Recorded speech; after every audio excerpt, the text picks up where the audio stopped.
Et on va s'intéresser, François, à une autre innovation bonne pour la planète. Oui, avec notre invitée qui nous a rejoint, Sophie Baudin. Bonjour Sophie. Bonjour. Bonjour. Vous êtes la présidente donc de Lilo. Lilo qui est un moteur de recherche éthique que vous allez nous présenter sur le plateau de 01 Hebdo. Donc moteur de recherche, bien sûr, on connaît les Google, les Bing, etc. Il y en a d'autres. Quel est votre parti pris et comment fonctionne Lilo ? Alors, Lilo, on est un moteur de recherche solidaire. Vous allez me dire, c'est quoi un moteur de recherche solidaire ? C'est un moteur de recherche qui permet à ses utilisateurs de financer gratuitement des associations, des projets écologiques ou solidaires. On s'est créé en 2015 sur un constat. Aujourd'hui, les défis qu'on a devant nous sont plus importants que jamais et il y a deux enjeux. Il y a l'enjeu du financement et il y a l'enjeu de l'engagement. Sur le financement, vous avez cité, il y a des gros acteurs sur le marché des moteurs de recherche. Est-ce que vous savez pourquoi ? Alors dites-nous. Parce que c'est un marché qui représente beaucoup d'argent. C'est une part énorme de l'économie. On ne le sait pas toujours, mais les moteurs de recherche, c'est 20% du marché total de la publicité, en incluant la publicité sur la télévision, l'online, etc. Avec les liens sponsorisés, Tout à fait. Toutes ces choses-là. Donc nous, chez Lilo, en fait, on s'est dit, si on mettait cette économie de notre époque au service des enjeux de notre époque, et donc c'est ce que l'on fait à notre niveau. Et depuis notre création, on a ainsi pu reverser déjà près de 4 millions d'euros à des centaines de projets. Alors de quelle manière ? Parce que vous dites, et on le sait, c'est vrai, ça rapporte de l'argent, c'est une économie, mais en tant qu'utilisateur, on ne paye pas habituellement l'utilisation d'un moteur de recherche. En tout cas, on ne le paye pas directement. On ne le paye pas, et justement, nous, notre objectif, c'est de permettre à chacun de financer gratuitement. Je vous ai dit qu'il y avait deux enjeux, le financement et l'engagement. Aujourd'hui, un Français sur deux ne peut pas soutenir une cause auquel il croit parce qu'il s'est dit qu'il n'en a pas les moyens. L'intérêt d'un moteur comme Lilo, c'est que on utilise tous un moteur de recherche au quotidien. Vous l'utilisez, peut-être pas encore Lilo, peut-être après aujourd'hui, et on le fait quotidiennement. Nous, ce qu'on propose, on reverse 50% du chiffre d'affaires du moteur de recherche. De vos revenus ? Exactement, à ces projets. Et en fait, on les reverse par un mécanisme tout simple. À chaque fois que vous utilisez Lilo, quand vous allez faire une recherche, on va vous créditer d'une petite goutte d'eau. Cette goutte d'eau, vous allez ainsi cumuler ces gouttes d'eau. Belle image, c'est vraiment la goutte d'eau. Hein.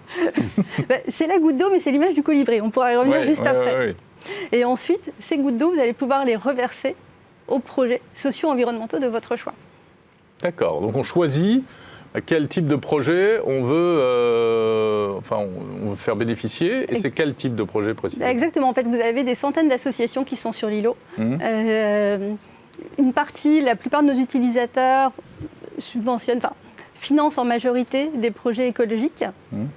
Mais vous avez des projets écologiques, des projets de solidarité, des projets de défense de la cause animale. Si je peux vous donner quelques exemples, sur la dimension écologique par exemple, on a des projets qui vont préserver les forêts primaires, que ce soit en France ou à l'étranger.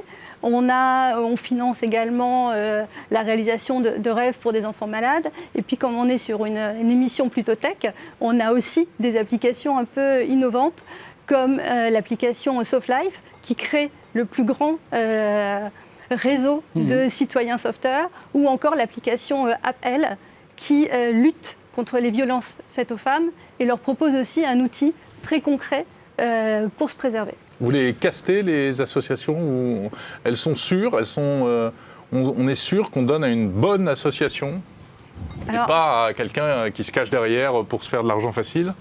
Bien sûr. Ça arrive. On existe depuis 5 ans et jusqu'à présent, on n'a eu aucun problème. On a des critères d'éligibilité. D'accord. Voilà. On vérifie aussi du coup que les statuts des associations, que ces missions rentrent dans les projets qui sont éligibles sur Lilo. Et puis, vous savez, sur Lilo, ce qui est important, c'est que vous êtes décisionnaire aussi. Donc vous mettez aussi, c'est vous qui choisissez quelle association vous allez ainsi soutenir. Sophie, alors, franchement, c'est très séduisant et on se dit, autant aller sur Lilo pour aller chercher. Mais est-ce que je vais avoir une qualité de service équivalente aux meilleurs moteurs de recherche qui existent aujourd'hui ? Parce que c'est ça aussi. Aujourd'hui, il faut avoir un moteur de recherche performant. On sait que Google, on peut tout leur reprocher, mais ils ont un très bon moteur de recherche. Quelles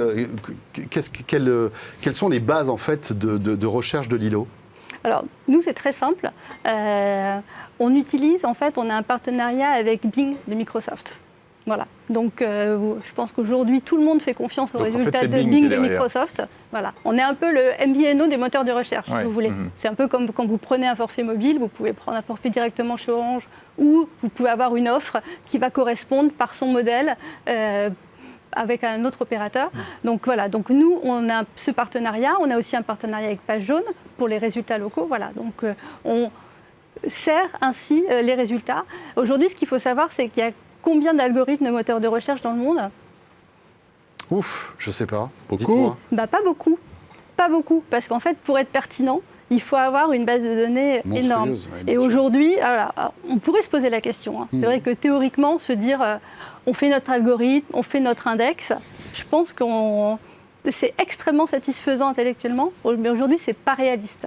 C'est pas réaliste, il aurait fallu le faire il y a 10 ans. Oui, bien sûr, et puis c'est des investissements colossaux. C'est des investissements colossaux. Il faut des robots qui scannent les milliards de pages sur Internet. Ce sont des serveurs, etc. Donc, moi, je pense qu'un peu comme sur ce qui a pu se faire sur le domaine des télécommunications, quand vous avez Free qui s'est développé, on ne lui a pas demandé de repasser les fils de cuivre. Nous, c'est à peu près la même chose. Voilà, donc du coup, on noue des partenariats avec des acteurs qui ont ces résultats pour aussi nous assurer que les résultats, effectivement, sont bons sur Lilo. Parce que, comme vous le dites, on demande à un moteur de recherche qu'il soit performant. Oui, et en plus, ça ne cesse d'évoluer. C'est presque plus des moteurs de réponse que de recherche aujourd'hui. C'est clair.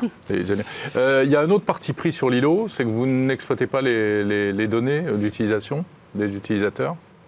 Oui, ça nous semble assez évident. Alors c'est vrai que moi, j'ai tendance à dire que la solidarité, elle ne se conçoit pas sans éthique. Donc, on ne revend aucune des données personnelles. Et effectivement, et puis si on utilise les résultats de recherche de Bing, on préserve l'ensemble des données de nos utilisateurs. Lilo, donc, à tester, tout simplement. Lilo. Pendant qu'on vous interviewait, je suis allé jeter un petit coup d'œil. Effectivement, ça fonctionne. Voilà. Et on peut même le rajouter sur Chrome. C'est ça qui est amusant. Oui, en fait, c'est très simple. C'est-à-dire, vous allez peut-être sur votre moteur de recherche actuel, vous tapez lilo.org et tout vous sera expliqué. Merci beaucoup, Sophie. Sophie Baudin, donc président de Lilo. Voilà une belle initiative.